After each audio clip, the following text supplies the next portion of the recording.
আমরা প্রতি 5 minute 10 minute পর পর টেম্পারেচার মিটার দিকে সাইড দেবো। কোনে সাইড দেবো?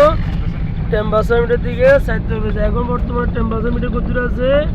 দাগ বরাবর আছে। কেমন দাগ? এটার উপরে উঠলে মনে করতে হবে কি কোনো সমস্যা আছে। যেমন সমস্যাটা হয়েছে 1 নম্বরে কি, যেমন টেম্পারেচার মিটার কাজ হলো গিয়ে রেগুলেটর লিক হয়ে গেছে। রেগুলেটর কি হয়েছে? লিক হয়ে গেছে। তারপর ফস পাইপ ফাটে গেছে। তারপরে যা ফ্যান বেল ঘুরেন না, এক্সস্টার ফ্যান ঘুরেন না।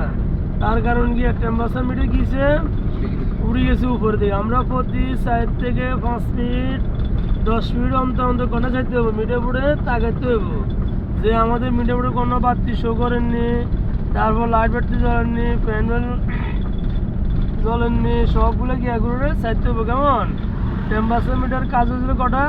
মোট 4টা। 1 নম্বর হচ্ছে ফসফা বাড়ি গেলে, 2 নম্বর হলো গিয়া রেগুলেটর লিক হয়ে গেল, 3 নম্বর হলো গিয়া এক্সস্টার ফ্যান ঘুরেন না, 4 নম্বর হচ্ছে গিয়া ফ্যান বেল ছিঁড়ে গেছে। তার কারণে টেম্পারেচার মিটার গিয়েছে উড়ে গেছে। আমরা যে কোনো মুহূর্তে গাড়ি কি করতে হবে? সাইড করতে হবে।